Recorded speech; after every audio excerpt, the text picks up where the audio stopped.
here's the Bowley. We all know this lock, the unpickable lock, which was unpickable for all of a few weeks before it got picked. Anyway, here's the key operating it. You see it works. You see it's locked up again. Okay, so I'm going to be trying something which I know other people have tried, but I don't see why this shouldn't work, which is EPG. Now when you EPG in a lock, it's normally just a matter of getting the blade lined up nice and square along the bottom of the pins, which is a factor of your blade shape. So more attention in that? Yeah, okay, let's try this. And there we go, already. See, when you get it right, when you get it aligned nicely, it goes pretty much instantly. So can you see the cam?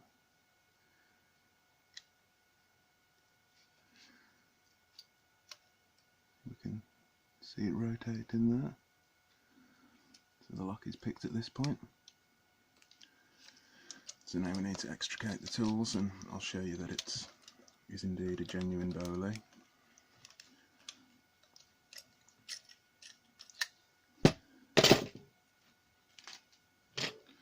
Let's pop that over there. Let's move this over to here. Carefully keeping the lock in shot. So all the pedantic wankers out there who say it must be fake, consider it's not fake. Right, so we're back in lock's position now. I'll show you the key operating it once again. So, got the key getting stuck and the key getting unstuck. Right, let's take it apart. Careful with them springs. Going to dump the springs. Okay, chamber 1.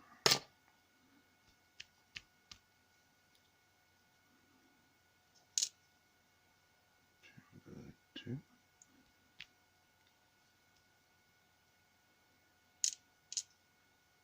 Chamber 12. That's French for 3. Chamber 4. And I do know the French for 4, but we're not going down that path.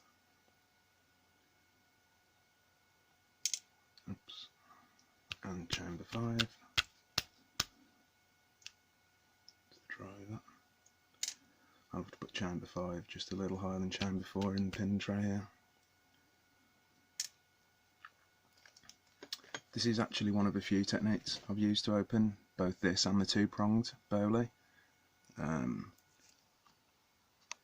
And they include self-impressioning and self-impressioning several methods, in fact. EPG, bumping.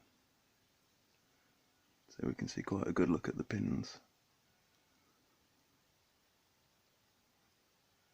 And that's it, that's the Bowley.